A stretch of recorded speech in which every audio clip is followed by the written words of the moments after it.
Hi, in this video I'll show you how to place and set up a player in the Shoot 'em Up kit. So this is the level editor, and to place the player I go to Player on the Tools menu and select one from the list. There's a lot provided with the Shoot 'em Up kit and you can add your own too. So if you click to place it like that, there's some positioning tools along the top. We've got Move, which is already selected, so you can move its position. Rotate, you get the rotate gizmo, so you can rotate in all directions there. So, and scale, so you can stretch to scale the player. You can also set these in this position, rotation, scale. I'll set that back to 1 and that back to 0. So you can set these in the general pane. This also shows what entity you've got. The arrow here takes you to the entity editor. So if you click that, you can change anything in the entity.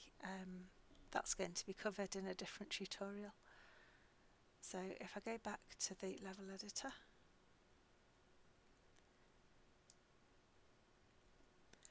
you also have the definitions: player definition, input definition and movement definition. And there's a range of preset ones for each which come with the Shoot 'em Up kit, and you can also edit them and create your own. To go to the definition, you can click the arrow. So the player definition has things like your lives, your health, time invulnerable, action unkilled. Your input definition has the controls, so we have left analog set to up, down, left, right, and button 1 to fire. The movement definition sets up, if I close that, the acceleration, rotation. You can also set it to step rather than move smoothly, have a constant velocity, face direction it's moving. So this sets up how the player actually moves. So if I show you an example, if I go to horizontal, if I go to forward direction and fire, I'll also change the level settings, because at the moment it won't play without an enemy. If I remove all enemy kills as a level condition, then I'll be able to play. So if I try this, you can see up, down, left, right and fire. And if I change the movement definition to rotate and try again,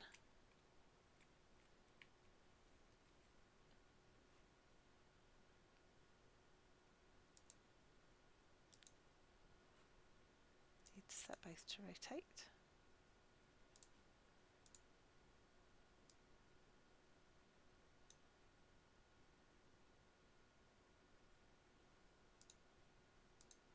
There's different styles you can with your pitch and roll direction. You can see now left and right turn, and you still have the fire. So if I set these back for now to forward direction and axis movement. You can also have teams, so you can set everything up to be on a player team or different enemy teams or neutral. This is to help set up how things interact with each other, whether to stop friendly fire, that sort of thing. You can have multiple input controllers, so you can say which input controller to use for this player. You could have a second player using input controller 2. The ship selection is this is a more advanced feature, but you can select a ship from a starting level, and this will be show what you've chosen. Collision group, these are used to set what collides with what. So you can say player doesn't collide with player but does collide with NPC. These are set up in the level settings. If you go down to collision groups, so here you can see that you could say player and whether it can collide, damage or overlap all the other collision group types. So you can also set up a shield. You can define the shields in this definition editor. We don't have any set up at the moment, but if you want to add a player shield, you can do that. The active area limits the area the player can move in. So I could set this up by adding a trigger, and if I make that a box and say 50 by 50. This is quite small just to show how it works. Move the player within it. I've still got scale on. There's also undo. So back to move. And then when I test, the player won't move outside that box. I haven't set the active area. So active area, select the trigger, and at the end of the area I want to tell it to stop. So now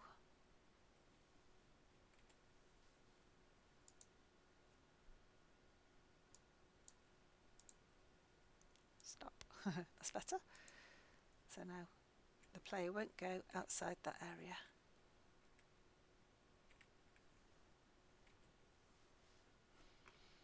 So you can also assign a parent to the player. If say you could add sort of a moving character. This could work if you want the player character to be a turret on top of a ship maybe. If you assign a parent, you can say whether it's to take the position, the rotation, the health or other properties of its parent. You can also hide it so it's not visible in game but is still active, or disable it so it's not active in game.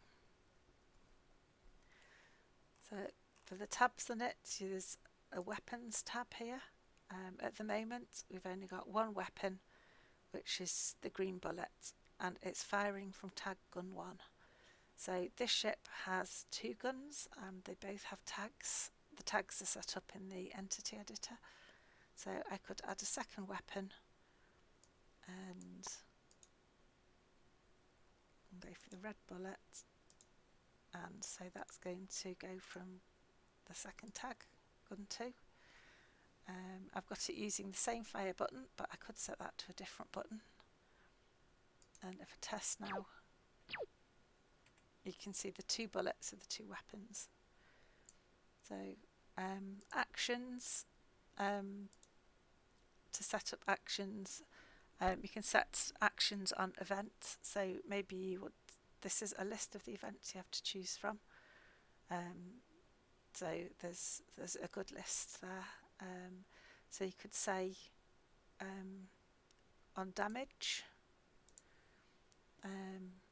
you might want to upgrade, trigger a pop-up on damage, with pop-ups are set in the HUD editor, which is up here. You can set up a pop-up to appear on the screen. You can also have an action. You can destroy, return to spawn point, kill, game over. You can also detach and attach a child. We can change the AI states. We'll cover AI states in a different tutorial. You can activate a disabled enemy or deactivate one that's currently enabled. Spawn a new entity. The custom variables are more advanced. You can change properties or you can trigger effects. So change properties, you may want to